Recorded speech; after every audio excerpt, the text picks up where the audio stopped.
안녕하세요. 하루 중 가장 핫한 특징주에 대해 분석하는 특징주 필터링 채널 생생주익정보토입니다. 차트를 통해 기술적 분석을 하는 것이 아닌 장기적인 관점에서 기업 속의 재무제표 분석, 호재와 악재 등을 분석하여 투자할지 말지 고민되는 특징주를 걸러주는 역할을 합니다. 공부는 하기 싫고 떼돈은 벌고 싶어요. 모든 사람들이 그럴 겁니다. 김프로님께서 말씀하셨는데 투자에 대해 공부하는 사람이 결국 최후의 승자가 된다. 알고는 있지만 근데 공부하기 싫고 귀찮으실 겁니다. 여러분 대신 제가 공부해드리겠습니다. 물론 떼돈을 벌어드리겠습니다. 이런 말은 하지 않겠고요. 떼돈까진 아니어도 최소한 제가 돈 잃지 않으면서 투자하실 수 있도록 특징주들 잘 필터링해드리겠습니다. 오늘은 대원미디어에 대해서 분석해보겠습니다. 시작하겠습니다. 영상 시작하기 전에 구독과 좋아요 한 번씩만 부탁드릴게요. 영상 만드는데 정말 큰 힘이 됩니다. 요즘 성능 좋은 돈복 사기가 있다는 소식이 있더라고요. 2021년 1월 8일에 8,430원이던 주가가 3개월 만에 3750원까지 치솟았습니다. 3개월 만에 3배 이상이 뛴 건데요. 대체 뭐 때문에 사람들이 화나는 걸까요? 대원미디어에서 올 하반기에 방영할 예정인 용갑 합체, 아머드사우루스에 대한 인기가 아주 어마무시합니다. 간단하게 한번 보고 가겠습니다.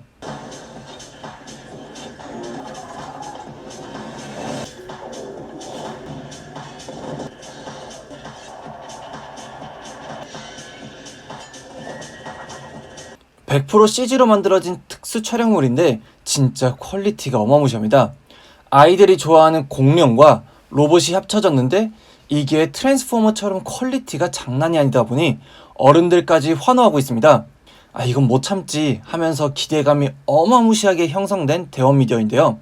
과연 이 돈복사는 언제까지 계속될지 기업, 주가, 재무제표, 그리고 호재와 악재를 통해서 자세하게 알아보도록 하겠습니다. 대원미디어는 1977년 만들어진 기업으로 국내 최초 TV 애니메이션 떠돌이까치, 이런 설까치 이후로 한이, 영심이, 두치와 뿌꾸, 벡터맨 등 진짜 추억 돋습니다. 이런 추억의 작품들을 만들어낸 기업입니다. 지금은 어떻게 하고 있냐고요? 회사가 하는 사업은 크게 콘텐츠 사업, 유통 사업, 방송 사업, 출판 사업, 이렇게 4가지로 분류할 수가 있습니다. 간략하게 각 사업별로 어떤 걸 하고 있는지 살펴볼 텐데요. 콘텐츠 사업 내에는 애니메이션 창작이라고 해서 우리가 어렸을 때 봤던 설까치, 영심이, 이러한 애니메이션부터 벡터맨 등의 특수 촬영물들을 만들어 왔습니다. 최근에는 맨 오른쪽에 있는 여기 곤이라는 애니메이션이 있었는데요. 2012년에 방영이 됐다고 해요. 그리고 가장 최근에는 시간여행자 루크도 있긴 하지만 크게 인기가 있었는지는 저는 애를 키우지 않다 보니까 잘 모르겠습니다. 라이센스는 자체 창작한 애니메이션 캐릭터로 상품을 만들거나 아니면 도라에몽, 원피스 등 수입 콘텐츠들의 다양한 캐릭터들로 라이센스를 통해서 상품을 만들고 있습니다. 스튜디오 지브리, 도라에몽, 짱구 등의 영화나 전시도 하고 있고요. 게임도 만들고 있으면서 여기 보시면 유희왕 카드도 판매를 하고 있습니다. 대원미디어는 2007년부터 닌텐도의 국내 유통을 진행하고 있는데요. 저도 닌텐도 DS, 닌텐도 위 사서 엄청 재밌게 했었는데 여기 건지는 몰랐습니다. 그리고 작년에는 닌텐도 스위치의 모동숲에서 대박이 터졌습니다. 유통사업에는 캐릭터 완고를 떼와서 판매를 하는 것도 있는데요. 겨울왕국, 마블 등의 캐릭터들도 유통을 하고 있습니다. 방송사업으로는 대원방송과 대원엔터테인먼트 지분을 가지고 있고 애니원, 챔프, 애니박스라는 애니메이션 전문 방송 채널을 보유하고 있습니다. 소년챔프 기억하시는 분 계신가요? 저도 예전에는 매주 이거 보고 그랬었는데 여튼 소년챔프? 지금은 코믹챔프로 이름을 바꿨다고 해요. 여튼 코믹챔프뿐만 아니라 다양한 만화의 오프라인 출판과 온라인 만화, 웹툰, 웹소설 등을 만들고 유통하고 있습니다. 정말 다양한 사업을 하고 있는데 사업별로 매출은 어떨까요? 나중에 재무제표에서도 보겠지만 매출은 매해 늘어왔습니다. 2020년만 보면 닌텐도 유통이 정말 압도적입니다. 닌텐도 유통으로만 2020년에 1744억 매출을 일으켰습니다. 전체 매출의 65.5%를 차지하고 있는데요. 콘텐츠 사업으로는 6.4%, 닌텐도를 포함한 유통 사업이 73.1%, 그리고 방송과 출판을 묶어서 20.5%입니다. 대원미디어를 간략하게 정리하면 우리의 추억을 자극하는 애니메이션 회사였지만 최근에는 다양한 사업부로 나눠서 사업을 진행하고 있다. 또한 닌텐도가 대박이 터지면서 닌텐도 유통으로 매출이 확 늘어왔다. 이렇게 봐주시면 좋을 것 같네요. 지금은 비록 닌텐도라 할지라도 공룡의 변신 로봇은 못 참지. 그리고 웹툰도 쩐다더라. 이러면서 대원미디어는 오늘도 급상승을 했습니다. 분명 제가 본격적으로 분석을 시작하던 시간 기준으로는 12.43% 상승한 3750원이었는데 이게 오후에도 계속 오르더니 결국 시간 외에 상한가까지 갔다고 합니다. 아니 돈복사기 성능 진짜 너무 좋은 거 아닌가요? 대원미디어의 10년간 주가를 살펴볼 텐데요. 설까치, 영심이, 두치아뿌꾸 이런 걸로 나이가 조금 있으신 분들에게는 추억이겠지만 그 이후로는 크게 성공한 자체 애니메이션이 없었습니다. 뽀로로는 강력했고 핑크퐁은 더욱 강력했습니다. 그리고 소년 챔프를 보던 사람들이 이제는 웹툰으로 갈아탔습니다. 대원미디어는 강력한 경쟁자들 앞에서 크게 성장하지 못했고 닌텐도로 크게 매출을 일으키긴 했지만 이건 유통에 불과했죠. 2012년에 나온 곤으로 중국 진출해서 대박이 나나? 하는 기대감에 2016년에 주가가 조금 뛰긴 했지만 그마저도 다시 내려왔습니다. 그렇게 주가는 10년 가까이를 5,000원에서 만원 이 사이에 박스권에서 계속 살아왔습니다. 하지만 지금은 그냥 지구를 뚫고 올라가고 있는 대원미디어인데요. 그렇다면 지구를 뚫고 우주까지 뚫을 수 있을지 알아보겠습니다. 그 전에 투자해도 괜찮은 안전한 회사인지 재무제표 분석 먼저 해보겠습니다. 재무제표는 재무상태표와 손익계산서로 나눠서 보겠습니다. 재무상태표에서 눈에 띄는 것은 부채 비율이 아주 낮다는 건데요. 부채 관리가 상당히 잘 되어 있는 것을 볼 수 있는데 2020년 말 기준으로 32.46%입니다. 그리고 유동자산도 유동부채와 비교했을 때 2배 이상 가량 많고 재고자산을 뺀 당좌자산만 봐도 아주 안전한 상태입니다. 또한 회사가 흑자를 계속 내고 있는지 이익잉여금도 계속 쌓이고 있습니다. 손익계산서를 보면 2016년에 949억 매출을 내던 게 2017년부터 닌텐도 스위치가 나오기 시작하면서 점점 매출이 늘어왔고 2020년에는 모동숲이 대박이 터지면서 2662억까지 늘었습니다. 회사가 2021년 3월에 공시한 매출액 변동 공시를 보면 모동숲이 대박이 나면서 매출액은 2019년 대비 38.9%가 증가했다고 합니다. 또한 출판 자회사인 대원 CI가 온라인 중심으로 사업을 재편하면서 영업이익 또한 증가했다고 하고요. 방송 사업에서도 경영 효율화로 영업이익이 개선되었다고 합니다. 영업이익은 전년 대비 97.2% 증가했고 당기순이익도 104.3% 증가했습니다. 그런데 조금 걸리는 게 있는데 아까도 봤듯이 회사의 대부분 매출은 닌텐도 유통에서 일어나고 있는데요. 이게 떼와서 판매를 하는 거다 보니까 이익이 많이 남지가 않습니다. 원가 떼고 판관비 떼면 2662억의 매출을 일으켜도 72억밖에 남지가 않습니다. 영업이익률이 2.7%입니다. 대원미디어는 재무제표에서 특별하게 볼만한 것이 없어서 이쯤에서 종합해보면 재무상태는 아주 양호하다. 단기간에 회사가 없어지고 그럴 일은 전혀 없어 보인다.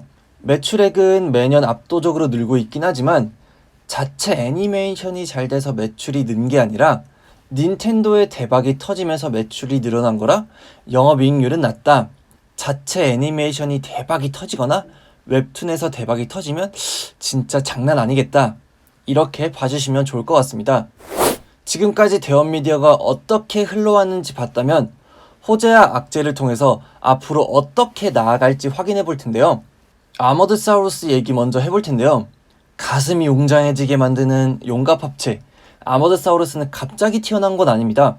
대원미디어는 2018년에 처음으로 프로젝트 AS라는 이름으로 제작 소식을 알리고 2019년에는 세계 최대 콘텐츠 마켓인 밉콤을 통해서 전 세계에 알렸습니다. 그렇게 시간이 흘러서 2021년 3월 17일 처음으로 트레일러가 유튜브를 통해서 최초 공개되었습니다. 영상은 벌써 조회수 35만을 넘었는데요. 댓글을 보니까 진짜 웃기더라고요. 분명히 아머드사우루스는 6세에서 12세 타깃으로 만든 특수 촬영물, 그러니까 벡터맨, 프레시맨 같은 히어로들이 악당을 이기는 어린이용 드라마입니다. 그런데 댓글을 보면 41살인데 왜 이거 볼 때마다 심장이 벌렁거리냐? 아들아 멈춰. 이건 아빠 거야. 30년 전에 가난해서 문방구 앞에서 장난감만 쳐다보던 한 맺힌 아재의 구매력을 보여주겠다. 와, 이거는 30개월 어린이부터 400개월 어른이까지 한 방에 낚을 수 있다. 공룡과 로봇의 합체인데 진짜 이걸 어떻게 참나요? 저만 가슴이 웅장해지는 게 아닌가 봅니다. 제작은 스튜디오 이온에서 했다고 하는데요. 배틀그라운드, 로스트아크 등 대형 게임들에 사용되는 언리얼 엔진을 통해서 바로바로 CG를 집어넣는 촬영 방식을 택했는데요. 이게 퀄이 장난이 아닙니다. 넷플릭스에서도 이 기술을 통해서 영화 찍는 방식에 관심을 가졌고 직접 시연 현장을 찾아왔었다고 합니다. 기술이 엄청난 건 알겠고 이제 어디서 방영이 되는지가 중요한데요. 대원 미디어는 방송사에게는 물론이고 넷플릭스에게도 제안을 해둔 상태이긴 하다고 합니다. 넷플릭스에서 배급이 될지는 아직 확실한 기사가 나오지 않은 상황이니까 이거는 조금 지켜봐야 될 것 같습니다. 그리고 더욱 중요한 것은 만약에 아머드 사우루스가 대박이 난다면 원소스 멀티 유즈가 가능하다는 점인데요. 자체 애니메이션 콘텐츠를 통해서 장난감, 의류, 문구 등 다양한 상품들이 나올 수 있고 영화, 게임 등으로 더 많은 콘텐츠 확산이 가능합니다. 스튜디오 이온 홈페이지에 가보니까 120분짜리 영화에 대한 언급도 있던데요. 이게 그냥 허황된 꿈은 아닌 것 같습니다. 대원 미디어가 예전에는 한이, 영심이 등으로 애니메이션 중심에 있었다면 뽀로로와 핑크퐁에게 그 자리를 내줬습니다. 하지만 아머드 사우루스로 몇십 년 만에 자리를 뺏어올 수 있을지 지금 분위기까지는 아주 좋은데요. 그리고 어떤 분들은 아니 이게 어린이를 넘어서 어른들까지 만족시키는 퀄리티인데 스토리만 잘 나온다면 이건 마블 유니버스 정도의 대원 유니버스가 나오는 거 아닌가? 하는 기대까지도 하시던데 근데 마블은 마블이잖아요. 아직 예고편 정도 나온 거니까 흥분은 조금 가라앉히시고 일단 다양한 매출을 일으킬 수 있는 꽤나 기대가 되는 자체 애니메이션이 드디어 나왔다. 이 정도로 봐주시면 좋을 것 같습니다. 아머드 사우루스는 2021년 하반기에 방영이 될 예정입니다. 그리고 그게 대박이 난다면 다양한 방면에서 매출이 일어나겠죠. 하지만 그 전까지는 아직 시간이 조금 남았고 올해 회사에서 매출을 기대할 만한 곳은 여전히 닌텐도일 가능성이 높습니다. 2017년 닌텐도 스위치 유통을 시작으로 작년에 모동숲 대박까지 2020년 전체 매출 중에서 닌텐도 매출이 65.5%를 차지합니다. 회사에서는 올해 닌텐도 스위치 마리오 레드블루 세트가 나올 거고 슈퍼마리오 3D, 마리오 골프 등이 나올 거라고는 하지만 작년에 모동숲만큼의 대박을 낼 수 있을지는 잘 모르겠습니다. 그리고 작년 말에는 플레이스테이션 5와 엑스박스 시리즈 X가 출시되었습니다. 닌텐도의 매출이 작년만큼 받쳐줄 수 있을지 이 부분도 지켜보셔야 될 것 같습니다. 그래도 그나마 걱정이 덜어지는 부분도 있는데요. 2017년과 2020년의 매출과 영업이익을 살펴볼 텐데요. 2017년에는 1207억의 매출을 냈는데 닌텐도 매출 비중은 그리 높지 않아서 33%이고 출판도 31%입니다. 하지만 2020년에는 닌텐도에서 대박이 났고 닌텐도만 1744억을 매출을 냈는데 출판은 2017년과 비슷합니다. 전체 매출로 비교하면 무려 2배 이상의 차이가 나지만 영업이익으로 비교해보면 큰 차이가 나지 않습니다. 왜냐면 닌텐도에서 떼와서 판매를 하는 거기 때문에 남는 게 별로 없기 때문이죠. 만약 닌텐도 매출이 작년과 비슷하게 나지 않는다고 하더라도 영업이익에는 엄청난 영향을 끼치지는 않을 가능성이 높습니다. 아머드 사우루스 말고 회사에서 또 다르게 기대할 수 있는 부분은 웹툰의 성장입니다. 대원 미디어는 예전에 소년 챔프부터 우리나라 만화 시장에서 중요한 부분을 차지하고 있었습니다. 하지만 오프라인으로 직접 만화를 보는 사람들은 점점 줄었고 디지털 만화와 웹툰, 웹소설로 많이 갈아탔습니다. 대원 미디어의 종속회사 대원 CI는 대원 미디어에서 80.2%의 지분을 가지고 있고 카카오 페이지에서 19.8% 지분을 가지고 있습니다. 카카오 페이지는 웹툰, 웹소설들을 연재하고 판매하는 곳인데요. 대원 CI의 2020년 매출 중에 대부분이 카카오 페이지에서 났습니다. 대원 CI는 기존 확보한 웹툰, 웹소설뿐만 아니라 자체 제작 웹툰에도 신경을 쓰고 있는데요. 자체 IP가 있다는 점은 매출 성장에 엄청난 도움이 됩니다. 2019년에 2개, 2020년에 3개의 자체 웹툰을 런칭했고 2021년 올해는 6개를 런칭할 예정이라고 합니다. 또한 작년에는 스토리작이라는 새로운 자회사를 만들어서 카카오 재팬과 함께 쉐르파 스튜디오라는 새로운 합작사를 만들었습니다. 전 세계 만화 소비량 1위 국가이자 웹툰 성장률이 가장 높은 일본으로 진출하기 위한 발판을 마련했는데요. 스토리작 쉐르파 스튜디오를 통해서 일본으로 진출을 합니다. 그리고 웹툰들은 전 세계 매출 성장세 3위를 차지한 카카오의 일본 웹툰 플랫폼 피코마를 통해서 공개될 겁니다. 또한 중국 내 출판 시장 점유율 1위인 중국 출판 그룹과 손을 잡고 이제 중국 시장으로 진출하기 시작했습니다. 대원 미디어는 예전부터 하던 만화 시장을 디지털로 변화시켰고 이제 다시 살아날 수 있는 기틀이 마련되었습니다. 대원 미디어 결론입니다. 기업에게는 라이프 사이클이라는 게 있습니다.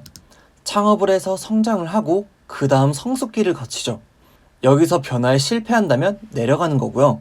변화에 성공을 한다면 재성장을 이뤄내는 거죠. 대원 미디어는 떠돌이까치, 한이, 영시민, 벡터맨, 그리고 소년챔프 등 어린이들을 사로잡을 애니메이션과 만화 콘텐츠로 잘 성장해왔습니다. 하지만 4단계에 접어들었고 변화가 필요했는데 빠르게 변화하지는 못했고요. 닌텐도 유통으로 어떻게든 적자가 아닌 상태로 잘 견뎌왔습니다. 그리고 이제는 자신들이 가장 잘하는 만화를 온라인으로 바꾸고 자체 웹툰으로 웹툰 시장으로 진출하는 발판을 드디어 마련을 했고요. 그리고 애니메이션 부분에서는 아머드 사우루스를 통해서 30개월 어린이부터 400개월 어른이까지 만족시킬 자체 TV 드라마도 방영될 예정입니다. 이제 다시 성장할 준비를 마친 대원 미디어 같아 보입니다. 이 성장에 기대를 하시는 분들이 많은 것 같습니다. 다들 가자를 외치시며 대원 미디어 주식을 사고 있고 그렇게 대원 미디어는 말도 안 되는 돈 복사기가 되었습니다. 사실 엄청난 기대를 하고 있고 정말 뛰어난 성능을 보이고 있는 돈 복사기라 이런 말씀을 드리는 게 조금 무료스럽긴 하지만 신규로 들어가기에는 뭔가 무섭습니다. 물론 방영이 된다면 더 인기를 얻고 더 높은 주가를 갈 수도 있긴 하겠지만 아직은 예고편밖에 안 나온 상황인데 기대감은 엄청납니다. 야수의 심장을 가지신 분들이시라면 투자를 하셔도 되겠지만 지금 묻고 더블로 가 이러기에는 조금 꺼려집니다. 대원 미디어는 또 다른 비즈니스로 더 많은 영업이익을 낼 기업인 것은 분명하지만 시장의 기대감은 벌써부터 마블 유니버스입니다. 그 대단한 유턴도 버블에 큰 손해를 입고 이렇게 말을 했다고 해요. 나는 천체의 운동을 계산을 할 수는 있어도 대중의 광기를 계산할 수는 없었다. 뉴턴도 못 맞추는데 지금 광기에 가까운 대원 미디어 주가를 누가 맞출 수가 있을까요? 물론 그 오르는 추세에 단타를 하셔도 좋겠지만 항상 조여지는 건 저인 거 잊지 마시길 바랍니다. 광풍에 흔들리지 마시길 바랍니다. 본 영상은 정보 제공용이며 투자는 본인의 책임입니다. 꼭 충분한 공부 투자하시길 바랍니다. 그럼 오늘은 여기까지 하겠고요. 영상 유익하셨다면 구독과 좋아요, 혹시 가능하시다면 알람 설정까지 해주시면 정말 감사하겠습니다. 여러분이 돈 잃지 않고 성공적으로 투자할 수 있도록 제가 대신 잘 분석해서 특징주 필터링하러 내일 다시 돌아오겠습니다. 감사합니다.